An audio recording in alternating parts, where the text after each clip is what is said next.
It's really interesting. Yeah, that's when Swift had a lot of smaller packing houses spread out. Yeah, but that was interesting. But they had sheep also, now that I mentioned that. But that was maybe in a couple different places along the lake bridge.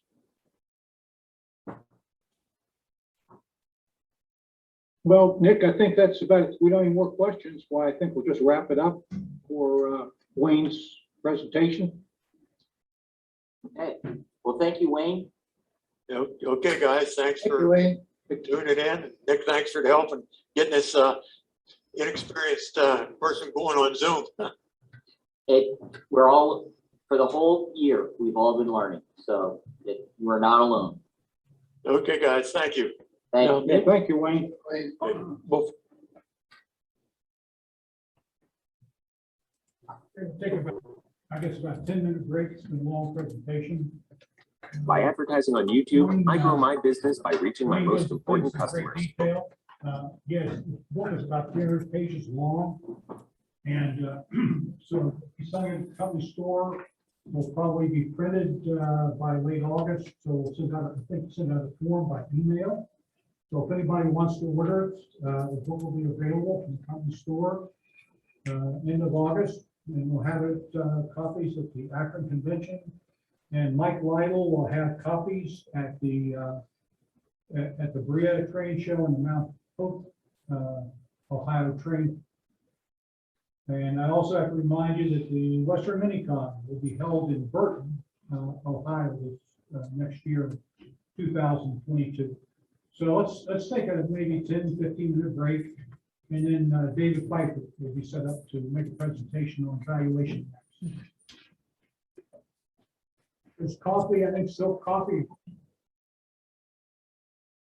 He had a story. Well, hold on a second here. Here we are. Page got shuffled. My name is David Pfeiffer, and I would like to welcome you to my presentation on the ITC Railroad Valuation Records, which are or will be available at the National Archives in College Park, Maryland. I have to tell you up front that as a result of the pandemic, the National Archives building has been closed since March 13, 2020. And it had, like I will get into a little bit later, it will be open fully, probably, hopefully in the next couple of months. But right now it's open to a limited amount of researchers by invitation only. So I'm using pictures and information from my last presentation of a couple of years ago. Nevertheless, I hope you find the information to be interesting and useful in your work. Let me start by telling you a little bit about my background. I retired 4 years ago after a 40-year career as a reference archivist for the National Archives, where I spent about 30 of those years helping researchers find information in railroad and other transportation agency records. I wrote a guide to the railroad records in the National Archives called Records Relating to North American Railroads at the National Archives. And I wrote the guide back in 2000 and I revised it in 2004. It is available online at the National Archives website, archives.gov. I have also given numerous presentations and published on various subjects in the railroad records at the archives. After retirement, I decided to use my expertise in these records and started a historical research business, David Pfeiffer Research Service, where I have provided research services to clients interested in transportation and interior department railroad records. The story of the ITC valuation records starts with the passing of the Valuation Act of 1913 and the creation of the Bureau of Valuation within the ICC in 1914. It reads that the Commission shall investigate, ascertain, and report the value of all the property owned or used by every common carrier, subject to the provisions of the Act, to determine the proper valuation of the railroad for the purpose of determining freight and passenger rates for the railroad. They used the formula basically based on the total valuation for the railroad. And they used the formula to come up with the freight and passenger rates. The commission was authorized to hire experts and other assistants as well as examiners who have the power to examine witnesses and take testimony. Their task was to classify the physical property, determine the valuation of the property and assets, and to compile the expenditures for road and equipment. The valuation orders gave instruction to the railroad and ICC engineers to compile the inventory of the property and assets of the railroad. Specifically, the commission should determine and report the original cost of the property owned by the railroad using the present day at the time appraisal. The appraisal less the depreciation and how the values were obtained. The property surveyed included lands, rights of way, and terminals. In addition, the commission prepared the corporate history and organizational structure of the railroads, as well as any stocks and bonds issued and expenditures made. The main product of the survey for each railroad included the valuation report, valuation maps, final engineering, accounting, and land reports, the transcripts of testimony, and related correspondence and exhibits. And finally, answer to a questionnaire submitted to the railroads. All of these documents were compiled and included in the valuation documents, except for the maps.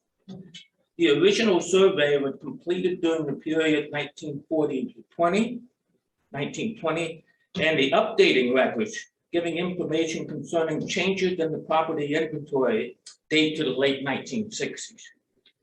These records allow a land surveyor or another researcher to determine at a specific location the land owned by a railroad and how it was acquired and the nature of the land adjacent to the right of way. The supporting documentation that is of interest to researchers in the custody of the National Archives include the engineering field notes, the land appraisal field notes, the land acquisition forms, and the valuation maps. Okay. This is the congressional record version of the Valuation Act of 1913. Next slide. That's real readable, but you don't have to read it. It's actually a little fuzzy. Any focus problems there? But if it is, don't worry about it. Anyway, that is what it looks like in the congressional record.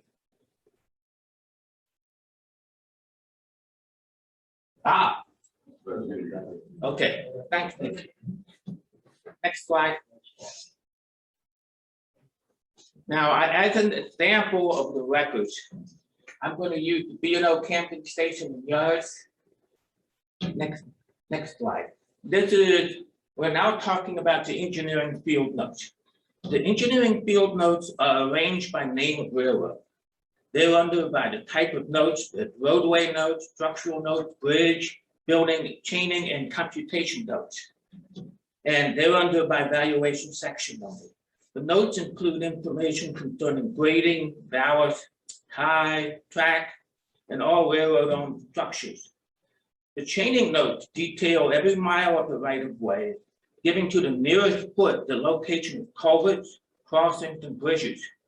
The bridge and building notes, if they are high quality, B&O-ish, many are, but some are not, contain detailed descriptions of structures and frequently supplemented by architectural drawings and/or photographs. An index arranged by the name of railroad at the time is available. This is the cover sheet for the engineering notes for the main line, Maryland, and valuation section 17.1. It usually gives the page numbers, and it does give the beginning and ending station. It starts at Camden Station and ends at Relay. Next page. This is a list of basically information about these structures, and they include the the name of the structure, the chaining station number, the location, and the page numbers. So it's like a table of contents for that. Okay, next slide. This is one of my favorites.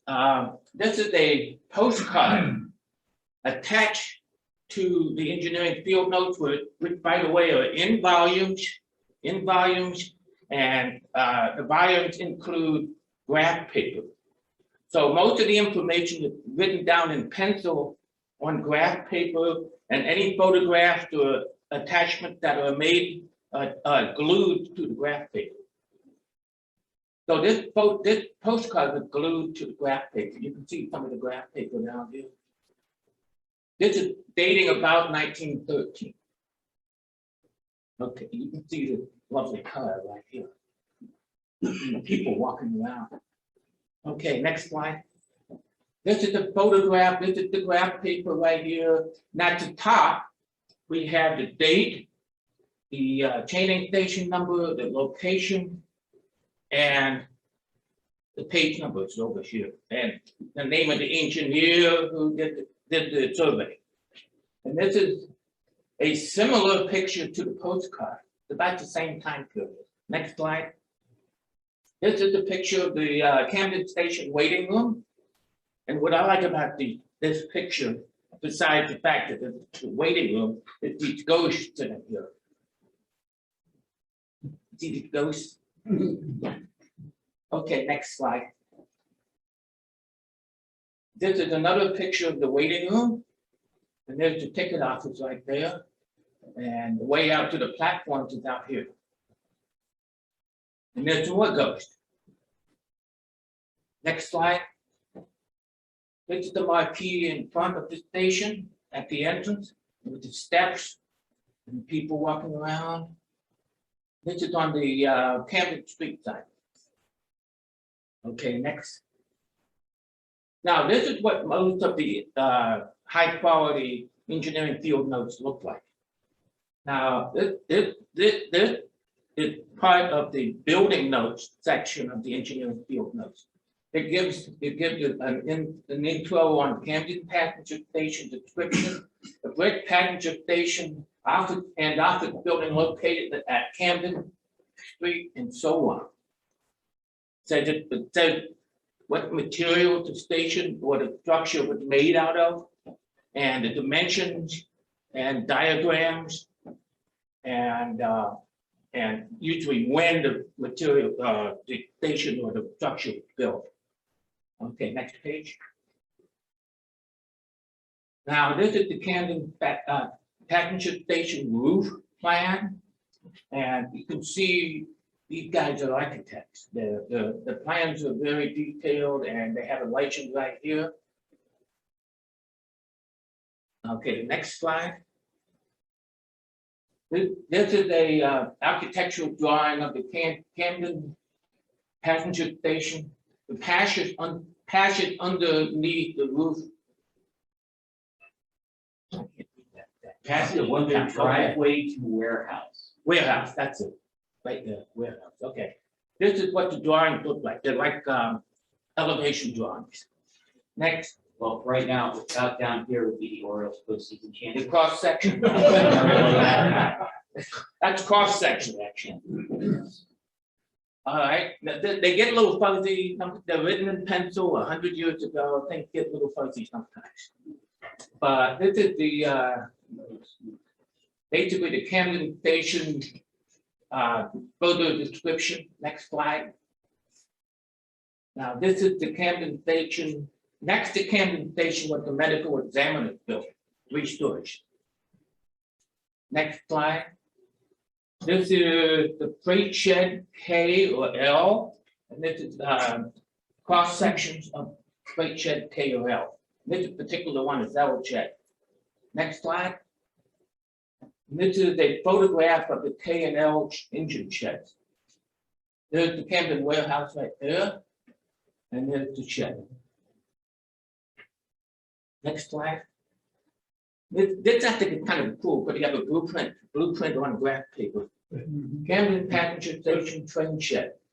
And there are all sorts of detailed cross sections. and so on. Next slide. Now, oh, wrong way. There we go. This is the right across the top there. This is the Camden Station train shed again, the more drawings, 18 trucks. Next slide.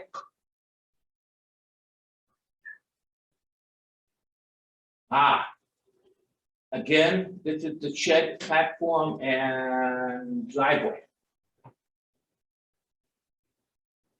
Now, this is something a little different. The engineering field note, building notes usually give a description of the building. Not only do they give a description of the building, but they tell you what's inside the building. So this is the furniture and fixture notes for Camden Station. And it goes on to several pages. This is just an example of a page. And then you have things like waste basket, wicker, chair. You have a cup, desk, step ladders. You have all kinds of different, you have drinking glasses, you have basket, leather basket, all kinds of, everything that's in the station that's owned by the railroad is listed in an inventory of furniture and fixtures. Next slide. Now this is DX Tower in the yard photograph. Next slide. And this is the field note to go with the DX Tower. Next slide. Wait, that's nothing. Okay. And that is a, this is a bumper, I believe. This is the bumper at the end of the track in front of Camden Station. Next slide. And here is a not so good picture of the old roundhouse, which is basically Bailey's roundhouse. Next slide. And these are the notes for Bailey's roundhouse, 24-stall roundhouse. Next slide. Okay, yeah, okay, next slide. This is information about the, again, about the roundhouse. And they list materials, they list dimensions, they list all kinds of information about the roundhouse. Go ahead, next slide. And here is the bracing for the roundhouse. This is the roof bracing, and this is the cross section, 24 trusses. Next slide. And this is information about the freight house.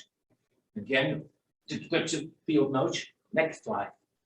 And there is the baggage building, 3 stories, right down the street from the Camden Station, photograph. Next slide. And there's the 4 trusses for Camden Station baggage room, which is right next to Camden Station. Next slide.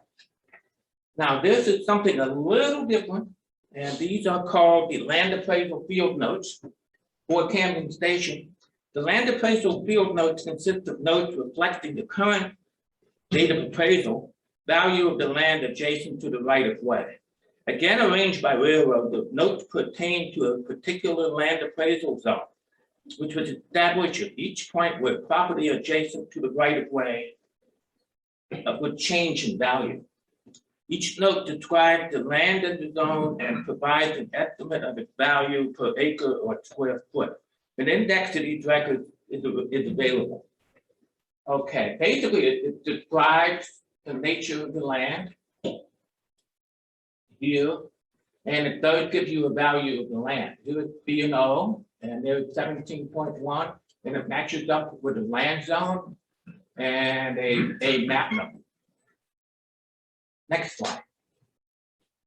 Here's the Camden Station baggage extension. This is a particularly good drawing. I mean, you see it better than some of the others. Next slide.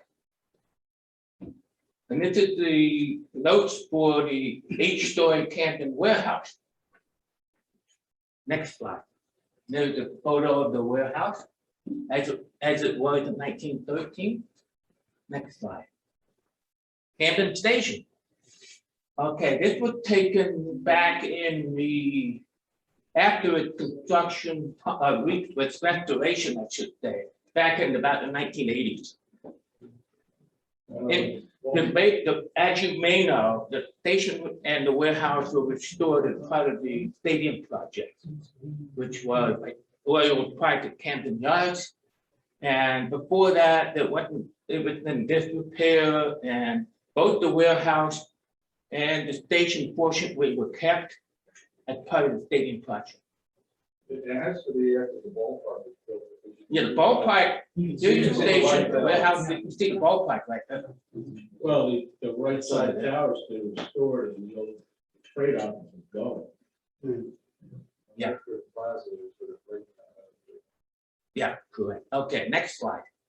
All right, this is a map of valuation section 17.1, which you can see right here on the lower right-hand side. There's a little circle, and on the top of the circle, it has the valuation section number, and on the bottom of the circle, it has the map number. So that says 17.1, map 1. The section actually starts right here at Camden Station and goes south and then west toward Relay. This branch right here goes down toward Locust Point. Okay, there are several things I want to point out about this map. You're looking at it and you say, okay, that's not north and south. But this arrow right here tells you what's north and south. It points towards the north. So this part is basically heading north. This part is heading north, and this is heading a little northeast, and this is heading west. Up here at the top is an index, basically a small version of the index map. The index map, which is not always available, I might add. Sometimes it is, it makes life a little easier when you have it. Basically, it's an index that's showing the section of the maps for the whole valuation section. For example, Camden Station is right here. You can see little rectangles going all the way out to Relay. And on it, it has locations and map numbers. Now, this is the legend right here. It tells you the name of the railroad. It tells you the type of map, which is a tract map. The tract map is the standard map. It's 1 inch to 400 feet. So this is the tract map. It's 1 inch to 400 feet. Buried ground house is here. The yard is basically here. Also, it tells you the name of the railroad, and it tells you the name of the division, and it gives you the scale and other information there. This information here is very unusual. It gives you information about some of the points on the map. And this tells you about it. It's not to scale exactly, but this tells you about other railroad property, owned property in the vicinity. For example, the baggage building and the medical examiner's building, things like that. You get street names. You get parcel numbers, which I will explain in a minute. You get parcel numbers on the map, and with the I don't know if it's on this map. It's hard to tell. It is on other maps. There's a little diamond with a line going to main line, and it tells you the milepost. You need to know the milepost.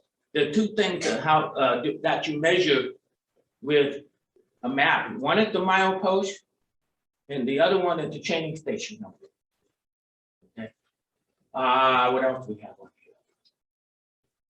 All right, that should do it. Next slide. Okay, these are the land acquisition forms, and let me explain. Hold on a second. Okay. The land acquisition forms are forms that are in bundles that are also arranged by name of railroad and detail the acquisition of each parcel of land the railroad was using for common carrier purposes that is part of the right of way covered by the valuation maps. There is an index of each bundle, again arranged by name of railroad.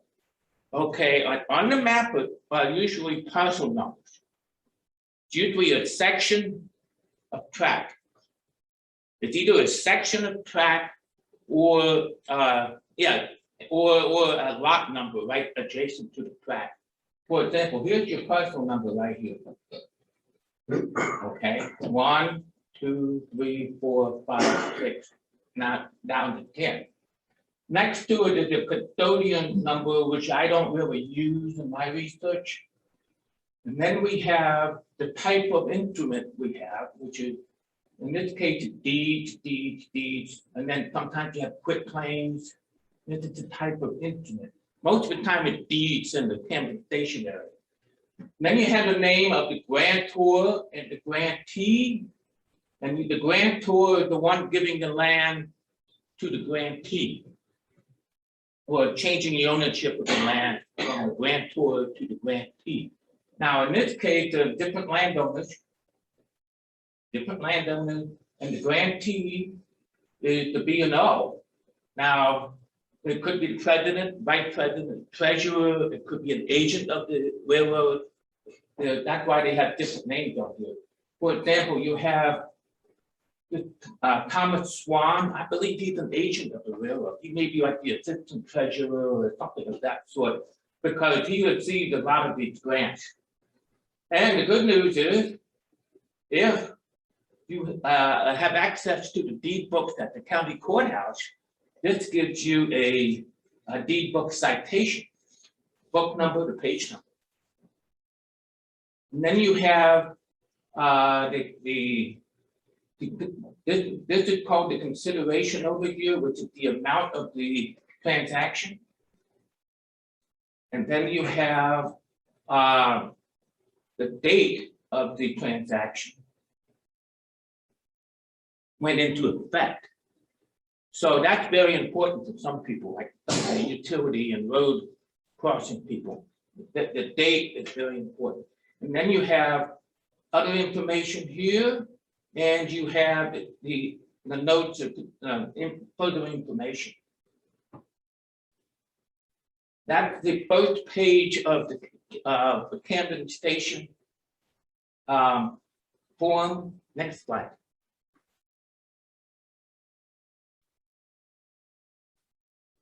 Okay, now this is continuing with the parcel numbers going down here like this.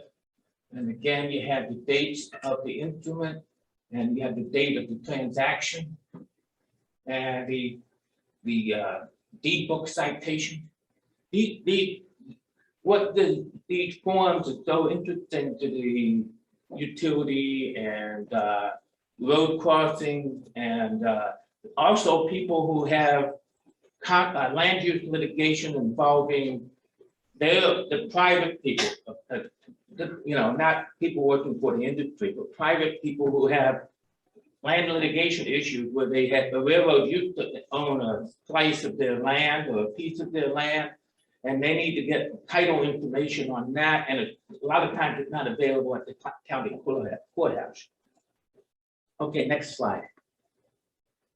This is the third page for that map. The first map that you saw, this is the third page of land notes for it. Next slide. Okay, now this is the map of a different valuation section. You see, you have Camden Station right here, and you have the yard right here going this way. But in bold here, you have a line that goes off to the north. Here's the arrow. The city of Baltimore up here. Basically, this is valuation section 16.1, map 1. And what it is a map of the Howard Tunnel going north toward Mount Royal Station. And this map number here, I should tell you that you have 16.1 and you have map number 4A. So this is not a track map. This is a station map. There's two different types of maps. One is a track map, which is 1 inch to 400 feet. And then this particular station map is 1 inch to 100 feet. So it gives you further detail on an urban area or a more complicated area where more detail is needed. Usually up here, you have a mini version of the land acquisition forms. It's usually not enough which is why most researchers want to actually look at the actual forms themselves. There's usually not enough information here. Okay, next slide. This is the similar type of information for Mount Clair Station. Next slide. There's a photo heading southwest from Mount Clair Station. This is part of the engineering field notes. The erecting shop, the storehouse, machine shop, and sawmill. And this is the track heading southwest. A lot of this stuff isn't there anymore. Okay, next slide. Here there's a rather decrepit looking Mount Clair Station. And there's the roundhouse. There's Mount Clair Station, there's the roundhouse. And the yard is out this way. And more people. Next slide. Now that's what it looked like about 15 years ago, before the collapse of the roof. Okay, that's the old roof. Next slide. Just a peek or a brief look at the Cumberland facilities. Next slide. Here you have a section of the porch at the Queen City Hotel. And this is check this out. This drawing is very good. Right here. And up through an elevation, and then you have the porch. Okay, the Queen City building is also right here, isn't it? That one, that's it. Right behind you is the iron. Where's the ironwork? Oh, okay, that No, on the wall. one. Okay. The big piece of it on the wall, metal. Oh, yeah, really? Okay. Next slide. This is a railroad-owned building, a YMCA building in Cumberland. Next slide. They also own the American Express building. This is the plan of the second floor. Next slide. Outside of the regular basic valuation notes, which include the bridge building, roadway, chaining, so forth notes, there's a separate series of records called the 1940 inspection report. This is dated after the 1914-20 period, which is when the basic valuation was. And this is a typed, it's sort of a sequel, basically, to the basic valuation point reports. Now, this is the 1940 report for the Alton Railroad. Next slide. They're typed up. There are two different reports, machinery and equipment and roadway. This is machinery and equipment. Next slide. Here's a nice picture of an Alton observation car interior. Next slide. Next slide. And there's some locomotives. 282 built in 1921. Used in freight service between Kansas City and Chicago. And this is taken at Slater, Missouri. Next slide. Whoops. Okay, keep next slide. Okay, this is the P&O report. And this is the tracks leading to Locust Point. Next slide. And this is Locust Point, some of the piers. Next slide. And another series of records that are in the valuation records are the annual reports of federal operations submitted to the ICC. And we have those on microfilm from 1888 to 1914. And then they're in paper form from 1914 up into the 1980s. So basically, this is an annual report of the operations of the railroad submitted to the ICC. It's not the stockholder reports. It's the annual report submitted to the ICC. And they're submitted on an annual basis. So that's the cover. Next slide. And the next page usually shows, gives a description of the railroad and also the officers of the railroad. Next slide.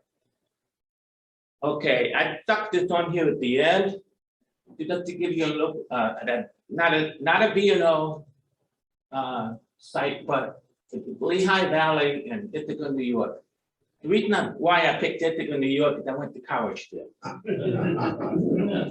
And also it's kind of interesting because the small town had three railroads going into it. You have the Lehigh Valley, you have the D&H, and you have the Lackawanna, all going into this town. Next slide. Okay, you got two of the railroads here. The one in bold is the Lehigh Valley, going like this. And then you have a little D&H action down here, and then you have the Lackawanna going off like, well, actually, the backwards. The Lackawanna goes off like that, and the Lehigh Valley goes off like that. North, again, it's pointing this way. So the lake is over here. And south, this is going southwest, the southeast, and this is going southwest. On this one is a better example of the land acquisition information being printed right on the map. So in some cases, the land acquisition information is on the map, and in some cases it isn't. But still, it isn't roughly what's in the land forms, but there's more information on the land forms. So most researchers want to see the maps and the forms. Okay, next slide. This is the land acquisition form. Again, parcel number, deed, date of the deed, grantor, grantee, deed book citation, consideration. And you have over here, and then you have the notes, the further information over here. Now, this one had total cumulative information, because it's the amount of the land, the cost of the land brought forward, and then cost of the land carried to the next sheet. So in other words, you can see totals right here and right here, and they add on all these numbers to come up with the carried forward number. So you can directly see the valuation of the land of each parcel. Okay, next slide. Again, it gives you the Lehigh Valley, it gives you the Seneca Division, it gives you the name of the surveyor, New York and Tompkins County, and the changing station numbers are right here, the valuation section numbers right here. And over here, you have the page number in the form for that particular valuation section, which is valuation section number 20. And then you have the map number right here, which is very important. Okay, next slide. This is the next map on the Lehigh Valley, valuation section 20. The lake is over here. Again, we're facing north this way. There are 2 pages of the land acquisition forms right here. You can see some mileposts. You can see some yard tracks and parcel numbers along the track here. You can also see the inlets off the lake. The Cayuga Inlet is right here. And you can see some lot numbers right here of the town of Ithaca. So there's a fair amount of information on this map. Okay, next slide. And here are the land acquisition forms for this map. Next slide. And the second one for this map, you can see usually there's about a page for each map. But once you're in a congested or an urban area, there's going to be more than one page. And if you get into a city, there could be 10 pages, 15 pages, 20 pages of notes of forms for each one of these parcels. Next slide. All right, archival research at your National Archives. This is a story. They've been closed. Next page, next slide. This is what the National Archives in College Park looks like. That's the front entrance. The front entrance is right here, and the research room stack. This is part of the lobby here, and the research rooms are right here, going up to the 6th floor. There are several research rooms in the building. One is the textual research room, which is where the land acquisition forms and all the paper records for the ICC and other government agencies are located in the textual research room. What that means is paper, old school paper.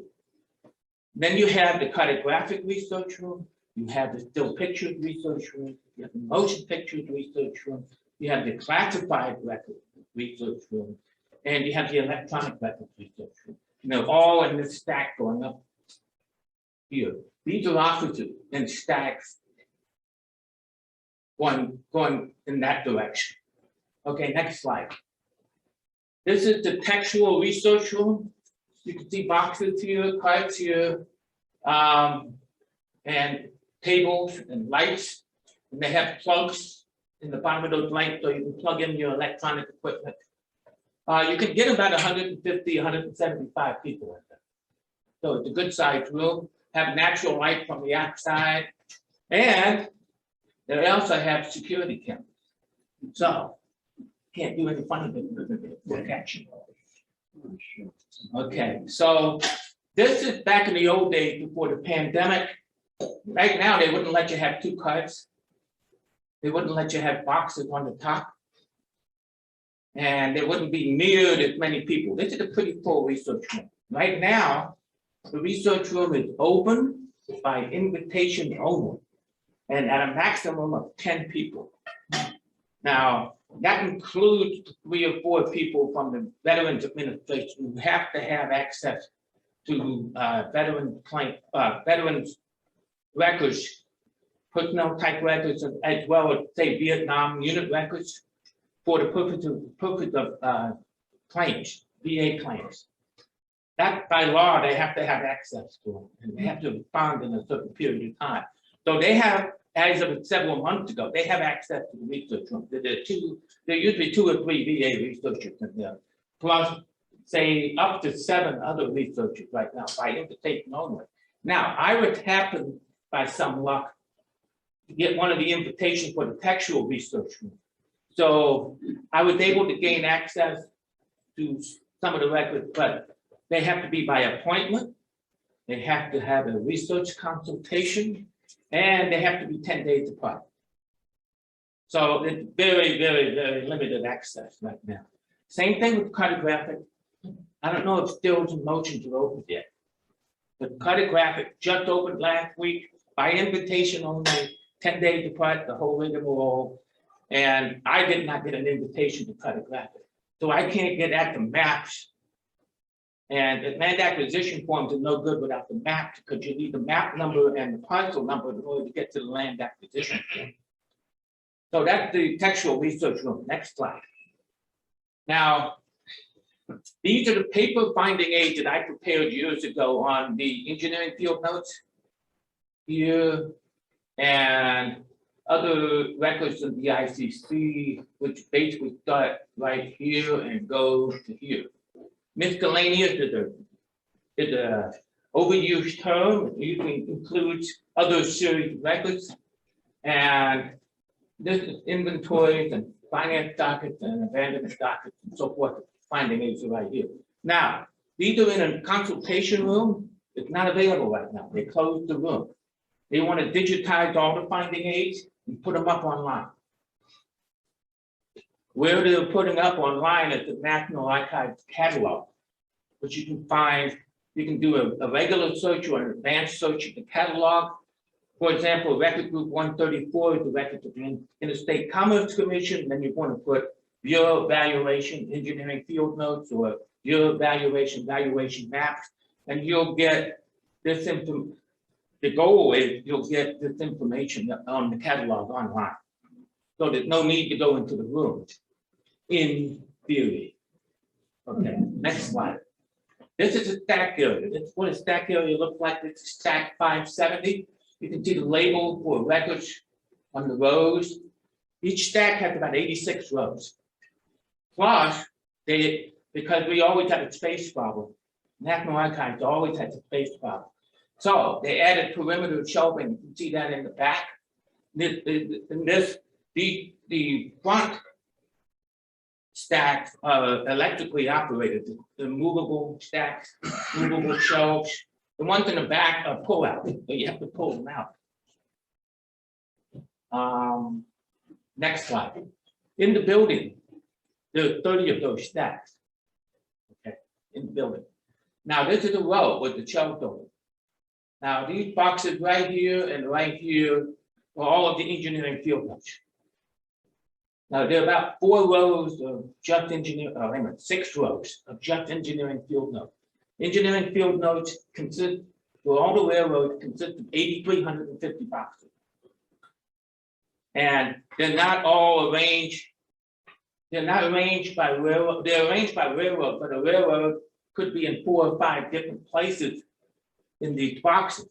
So yeah, I had to prepare an index to the volume list or the box list to tell you what boxes each railroad record for.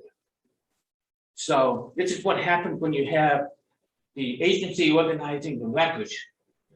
And we finally got an intellectual control over these records with my finding aids, but we didn't rearrange the records by railroad, because it would have been too big a job for 8,350 boxes.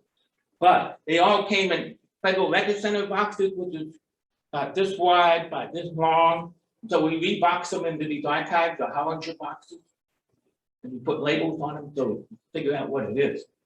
And you use those finding aids to gain access to these records. Next slide. These are what the boxes look like. Nice labels, nice boxes, pull strength. So you can give yourself carpal tunnel pulling them out. Next slide. Here's the label. Box number. Unit that did the reboxing and when they were reboxed, 1998. Been a while now. Okay, next slide. That basically, if you want further information, you can contact me at this email. If you want work done when they finally open, you can contact me at this email. If you want to contact the archivist, which basically the reference archivist for these records, his new name is Amy Raycar, and the reference unit near to her email. Thank you very much. I appreciate talking to you, and if you have any questions, let me know. David, I know the drawings were periodically, maps, were periodically updated. Were the engineering records updated as well? Okay, there are two, I forgot to mention it. There are 2 series of valuation maps.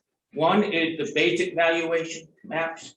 And the second one is called the revised maps, which are basically the basic valuation maps with annotations on it, indicating the changes in the maps.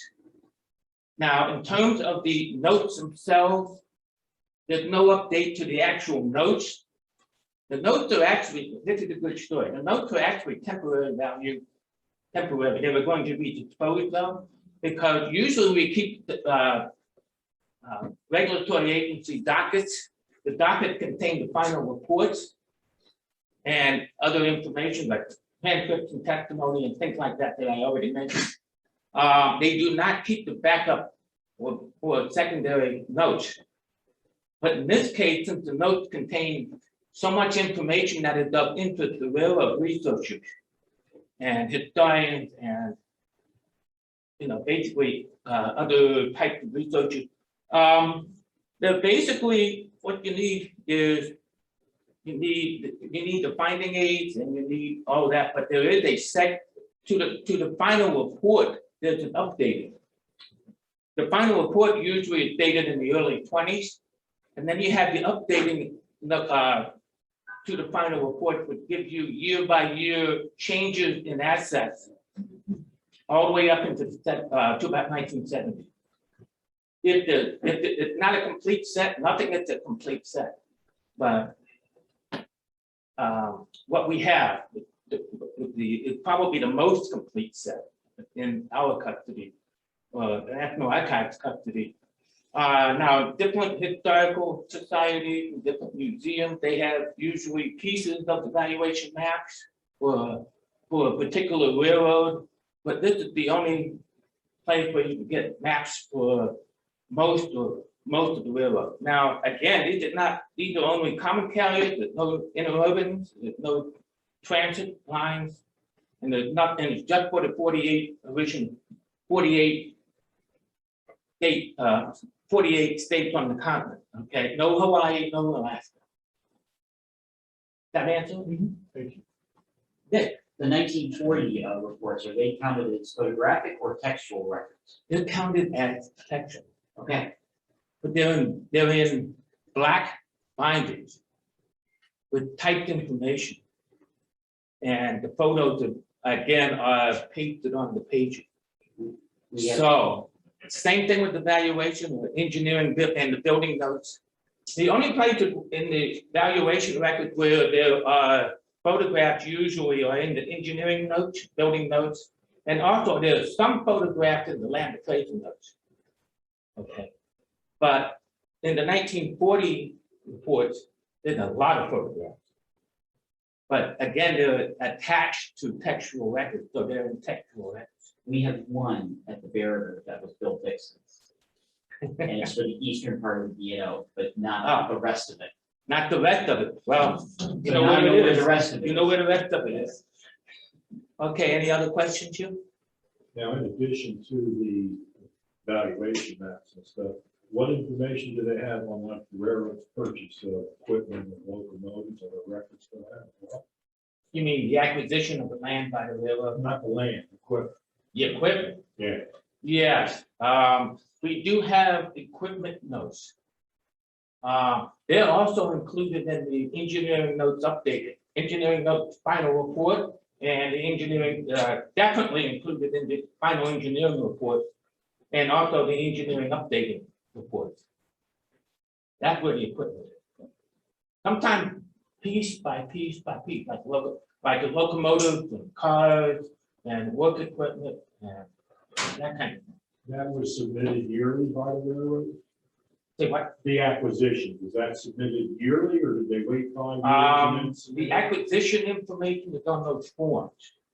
And there really is not much updated past 1920 on those forms. That was, the acquisition information was compiled at the time of the basic valuation.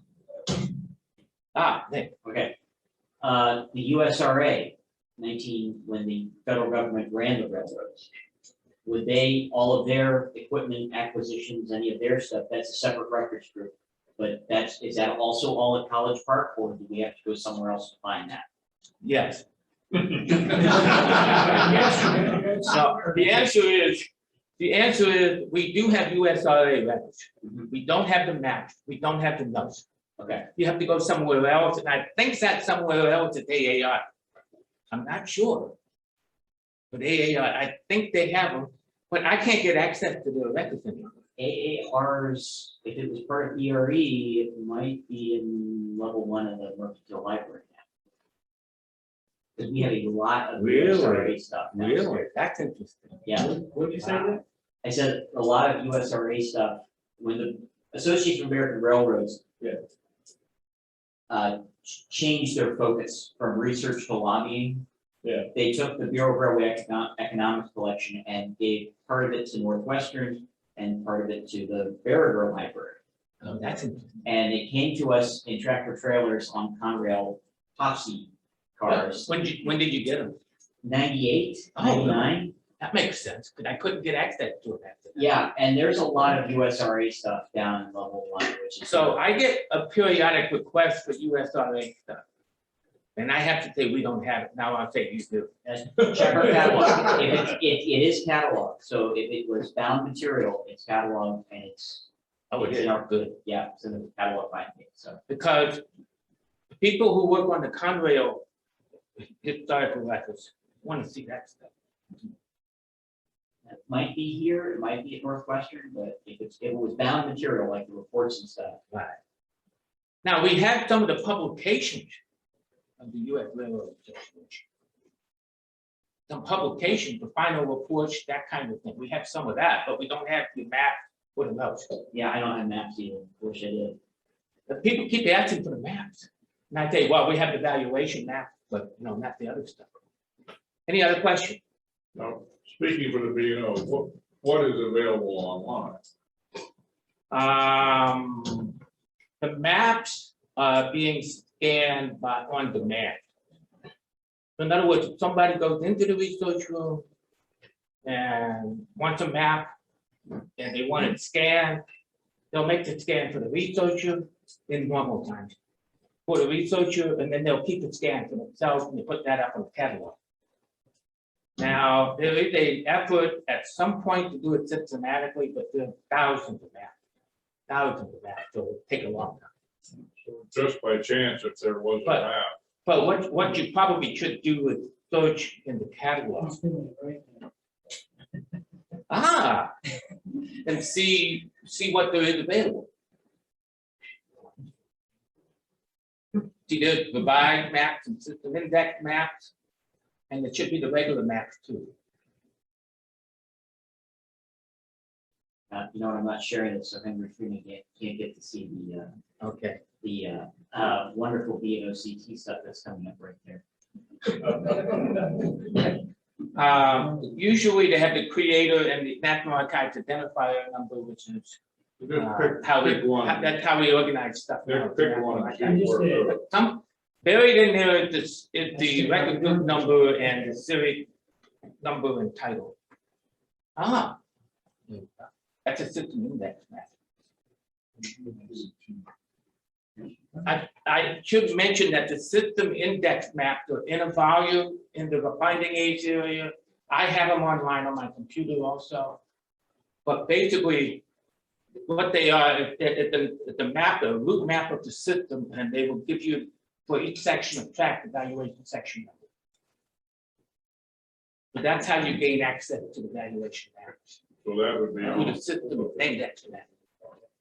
That's the whole system. We also have those scanned and cataloged here at the society. Any other questions? Okay, well, save them for next time. Apparently, I'm doing this again. at some Thank you, point. David. Thank you very much. By that time, you maybe have access to the archives. One never knows. One never knows. It's been a very slow process. Slower than a lot of researchers would like.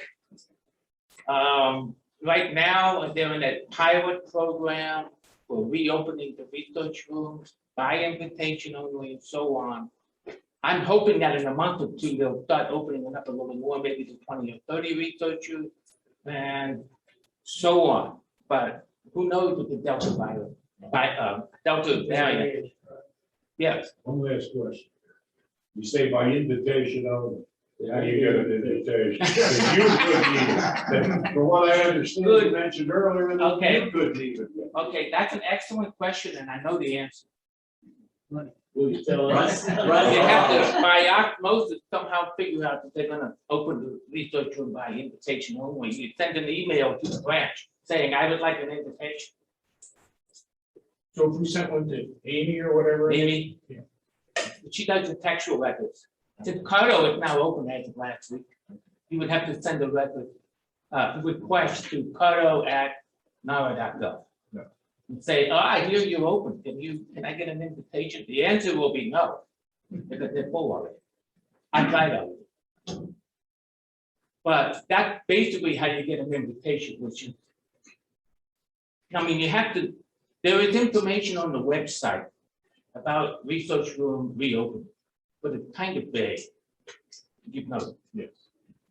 And it's sort of, it helped to have a little bit of inside information. Look to you. So, you know, that's basically the way it is right now. I don't expect it to last forever. I would say about a month, month and a half, and then they'll open it up to more. And maybe not by invitation only, but I would predict that they'll do it by appointment. So in other words, you would have to contact the branch, you know, like archive2 reference at, or Amy, or archive2 reference at nara.gov. Or the name of the branch, like cardo@nara.gov, or stillpics@nara.gov, so on. To get a hold of an appointment. In other words, it's very difficult right now. You know, I can repeat the talk if you want, probably in the next year. I would bet that they would be fully open by then, who knows?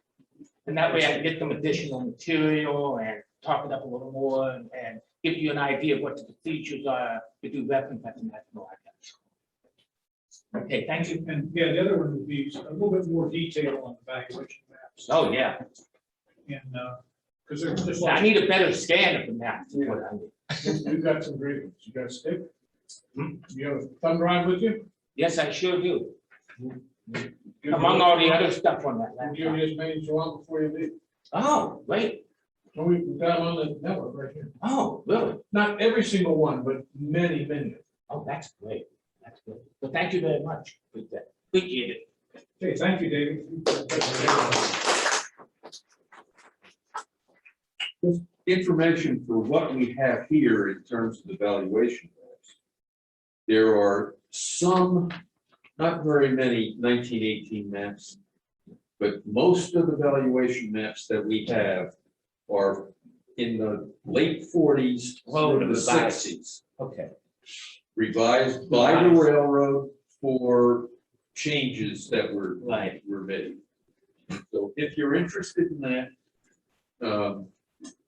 contact the archives and we'll pull what we have for what you're interested in. Okay, let's move Well, on. the National Archives had the B&O basic valuation maps. One more thing I should mention, one more thing. Good, that's all right. One more thing, there are 3 copies of the maps, okay, that were made originally. 2 of them were black ink on white linen, okay? Black ink on white linen. They were given one to the railroad and one to the state. So they could be, if they're still available at the state archives. And whatever is left of the railroad, if the railroad still exists, they may have given it to a museum or a historical society. The 3rd copy is a blueprint copy, and that was donated. That was given to the National Archives. So we have the blueprint copies, which is white on blue. Sometimes they're not in the best shape, so, but they were given to us in bundles. This is kind of interesting. The bundles were this wide, the maps were folded up, bundled, and that thick for map, and they were wrapped in twine. Now, if you're a preservation person, it would give you a heart attack. So when they were transferred to cartographic, they flattened all the maps and they're now a map to us. Okay. thank you. Better care. Yeah, so I think we'll not, we're running behind. But I think we'll do, next presenter will be